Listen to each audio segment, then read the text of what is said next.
Hey there, students. In this lecture, I am going to explain to you the meaning of chivalry. Now, it's a word that we hear thrown around here and there. Some people think it's dead. Do you? Let me know in the comments. But whether it's dead or not is not so much a concern for me right now as a look into the origins of chivalry. And this is what's exciting about this, is that it combines the history of the Middle Ages with also the history of the 19th century Romantic movement, the Old South, and also with implications for today. So when we think about what is chivalry, we've got our ideas about what it is, that we can think of examples. It is the guy who pays for dinner, one check for dinner and two tickets at the movie theater. He's paying for everything. He's holding doors. He's making sure, the proverbial puts the coat on top of the puddle so she doesn't have to get her feet wet or anything like that, right?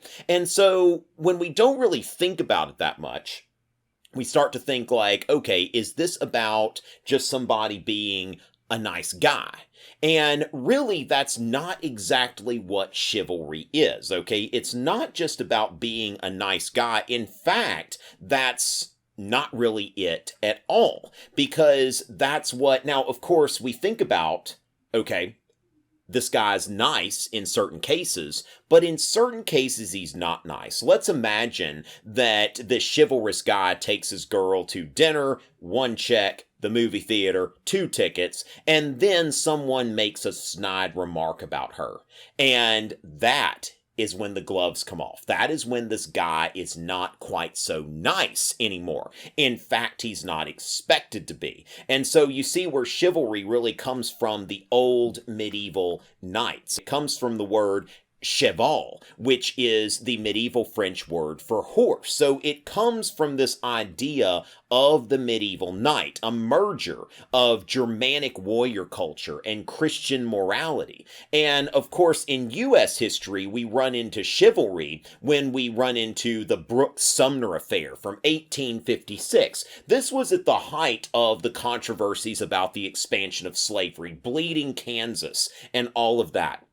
And so during this time, Charles Sumner, who was an ambitious, outspoken abolitionist senator from Massachusetts, gave a speech that was way over the line. It's not that he gave a speech against slavery. He gave a speech that was very insulting to Senator Andrew Butler, who was an old man and wasn't even present, and insulting to the entire state of South Carolina. And Preston Brooks, who was a representative from South Carolina, he was puzzling over it. How do I respond to this? And he asked his friend, he said, should I challenge this guy to a duel? And Preston Brooks, his friend, said, no, you can't challenge that guy to a duel. He's acting like a dog. Treat him like a dog. So Preston Brooks walks into the Senate chamber with a cane and proceeds to just beat the mess out of Charles Sumner. And then when he's finished beating the mess out of Charles Sumner, he calmly walks out of the chamber.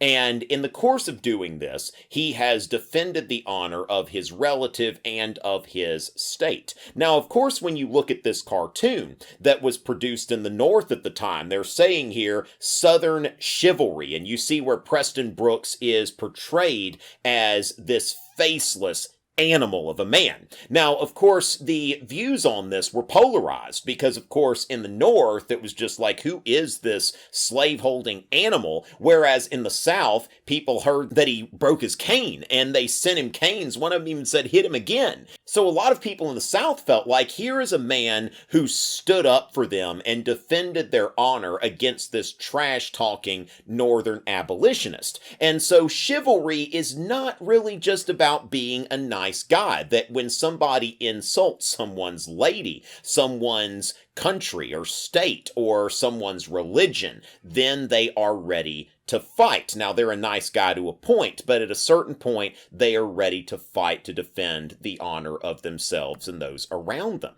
And so Leon Goche, perhaps Léon. I'm not really great at speaking French. Sometimes I try, but Léon Gautier, Goche. I don't know. Okay, but he was a Frenchman, a 19th century literary historian. It's a written test, right? When we think about the values of chivalry, okay, so he decided, let me go back to these medieval romances and figure out exactly what chivalry is. So first of all, Christian orthodoxy, that someone who's chivalrous is not a heretic, okay? Was Jesus the Son of God? Yes. Was he born of a virgin? Yes. Did he rise on the third day? You bet he did, okay? So the chivalrous knight, this is a person who is faithful to the teachings of their religion, and they defend the church. Ignatius of Loyola, who was the founder of the Jesuit order, before he even had his religious conversion, Loyola was a young military guy, and there was somebody who denied the divinity of Jesus Christ. Loyola challenged that guy to a duel and ran his sword through him. That'll teach you to deny the divinity of Jesus Christ. The defense of the weak, okay? So when somebody is insulting your religion, then the gloves are off. But when it comes time to defend the weak, then that's where this nice guy chivalry comes in, because this person is selective. So you think about this whole scenario where somebody asks the girl, why are you with that jerk? And she says, but he's so sweet to me. You don't really know him like I do. And that is really chivalry when you think about it, that this is a person who is selectively ferocious, but also protective and kind and gentle when the situation requires it. Love of country. Okay, so this is a person who's going to stand up for where they live. Okay, so in the example of Preston Brooks, now we shouldn't go around beating people with canes, but at the same time, in terms of the code of chivalry, what Preston Brooks did was, it was for his state. It was for his people, not just for himself. Courage in the face of an enemy. All right, so fearlessness. Now, of course, Preston Brooks would have had a little more courage. Perhaps he would have challenged Charles Sumner to a proper fight. He said himself that he brought the cane in because Sumner was bigger than he was. And so maybe that element was not quite so chivalrous. Showing no mercy toward infidels, okay? So showing mercy toward the weak, but also not toward the infidels. Faithfulness to duty, always doing your job and what is expected of you. Honesty and keeping one's word. This is the type of person that you can make a handshake agreement with. You know they're going to do what they say they're going to do. This person is not deceptive. Somebody who's chivalrous, you can take their word at face value. You don't have to wonder, is this person lying to me? Is this person deceiving me? Is this person going to turn on me? Someone who's chivalrous is a true friend and an open enemy, and not conniving, going behind people's back. Generosity. So when someone who's chivalrous sees somebody with a cup out, or someone who is begging, if someone who is chivalrous has a little extra, they're going to hand it over. That is expected of them, to be generous. Again, it matters, is this person strong or weak? Is this person someone who is part of my community? Is this person a threat to the people around me? And finally, a defender of just causes. This person who is doing the right thing. And of course, those just causes being their country, their religion, their family, and those whom they love. Now, when we think about chivalry, and this is kind of shattering this whole like nice guy image of someone who's chivalrous, that when we think about like Batman, the Dark Knight, okay, what makes Batman a knight? Batman is ferocious. He's not somebody who's a nice guy. In fact, he's kind of the opposite. But his anger, he's angry at what happened to his parents, but he's always taking his anger out on someone who deserves it. If any of y'all have ever seen the show Dexter, about the serial killer who has conditioned himself only to kill people who deserve it, okay? That's really a code of chivalry. Dexter works by a code. So Dexter could be someone who follows a code of chivalry. He doesn't, even though he wants to kill people, he doesn't kill people who are weak and good and undeserving of being murdered. Now, finally, we'll close with Sir Bors' dilemma. Sir Bors was one of King Arthur's Knights of the Round Table, and he once had a dilemma where on one side, His brother is being beaten and stripped and carried away.